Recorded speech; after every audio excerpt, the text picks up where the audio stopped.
Assalamualaikum warahmatullahi wabarakatuh. Tentunya dalam video kali ini di channel YouTube saya ada yang bertanya kepada saya terkait dengan Dr. Rizky bagaimana cara kita menanggapi banyaknya persaingan ataupun kompetitor yang terutama marak-maraknya di bidang pendidikan yang selalu membuat resah atau fitnah. Bagaimana mengatasinya Dr. Rizky? Oke, saya akan jawab dalam video kali ini. Jadi kalau kita bicara persaingan kompetitor, apalagi di bidang pendidikan, tentunya itu hal-hal yang wajar saja yang kita alami dalam proses kita berinvestasi, usaha, terutama dalam bidang pendidikan. Nah, kalau kita bicara tentang banyaknya persaingan, tentunya kita nggak usah memikirkan mereka. Yang kita pikirkan, bagaimana cara kita menyusun program supaya program itu berjalan dan target capainya dapat. Ini yang kita lakukan. Mungkin di saya gitu, saya memiliki beberapa unit usaha, terutama dalam bidang pendidikan. Ada yang di Medan, ada yang di Kabupaten Serdang Bedagai. Tentunya banyak juga kompetitor, persaingan. Namun, saya sampaikan kepada kepala sekolah, wakil kepala sekolah, para guru, kita harus siap bersaing dengan siapapun dengan cara yang sehat. Kita tidak boleh saling menjelekkan satu sama lain.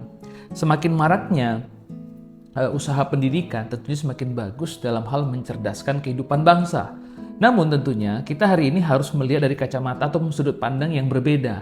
Bagaimana kita membuat program yang terukur dengan kinerja dukungan dari sumber daya manusia yaitu gurunya dengan memberikan pengajaran yang berkualitas. Bukan hanya pendidikan umumnya saja, pembekalan agama sehingga kita bisa melahirkan anak-anak yang memiliki adab, etika, akhlak, yang bisa membahagiakan kedua orang tuanya, agama, bangsa, dan negara. Ini yang kita lakukan. Ya walaupun terkadang teori tidak sesuai dengan prakteknya. Namun, ya kalau di saya tetap melakukan evaluasi. Evaluasi berjenjang, kita lakukan diskusi dengan kepala sekolah, nah kita lakukan evaluasinya berkala, ini yang kita lakukan. Jadi, apa yang menjadi supporting system dalam program pencapaian ataupun target pencapaian dari unit sekolah tersebut itu kita dukung. Nah kalau bicara orang lain ya sudah, mereka dengan gaya kepemimpinan mereka, kita dengan gaya kita, ibaratnya seperti itu. Jadi terkadang banyak hal yang harus kita duduk bersama, kita harus melihat dari sudut pandang yang mana.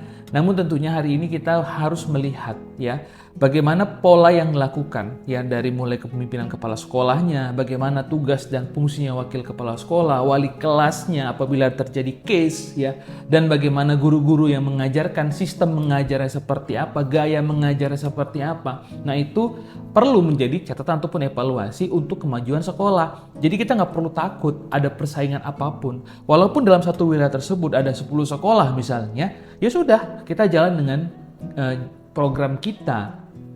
Terlepas dari semua itu, kita sudah melakukan program apapun, ya intinya berapapun hasil yang didapat harus kita syukuri. Karena itu merupakan bahagian dari semangat kebersamaan yang selama ini kita bangun untuk mengembangkan unit usaha terutama dalam bidang pendidikan. Nah buat kalian yang memiliki usaha pendidikan harus lebih semangat, jangan pernah menyerah.